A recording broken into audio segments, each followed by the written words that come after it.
Here in the Coachella Valley, of course, we have a rich and varied cultural background. We would when Gino lives here, so yeah, you kind of contribute to that. Also, every mountain, ridge, canyon, and city contributes to the unique patchwork of our valley's history. This morning, we're going to bring you a special report on one such area, Whitewater Canyon. TV6's Carolyn Malashko has the story. So the Indians loved it here, and they lived here, and Whitewater Canyon was one of their favorite places. It was sacred, of course, and it still is.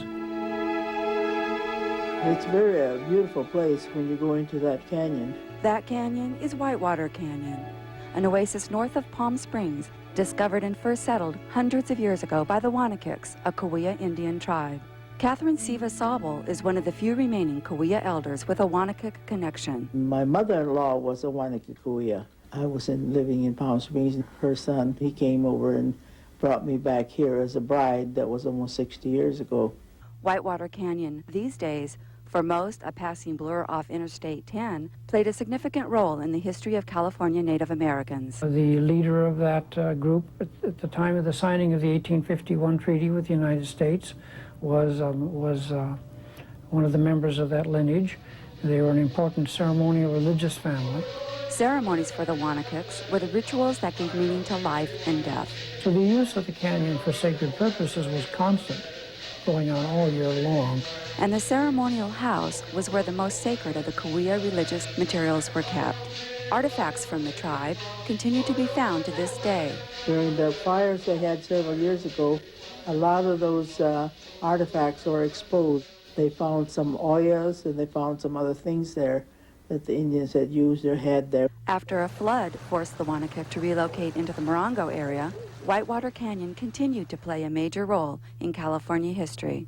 During the construction of the California Aqueduct, there was a tent village here where there was about 3,000 residents that housed the workers. This little place right here used to be a bar and restaurant where the workers would recreate.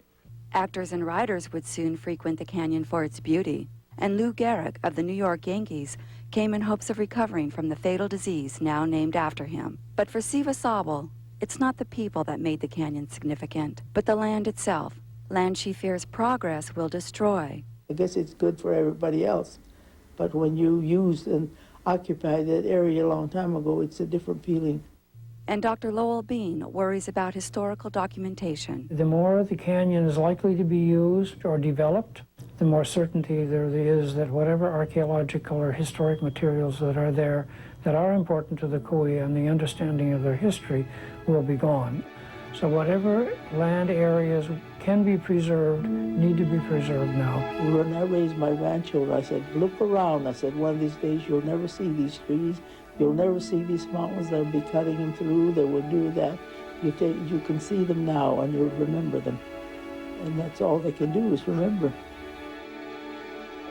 Carolyn Malashko in Whitewater Canyon for TV6 Today.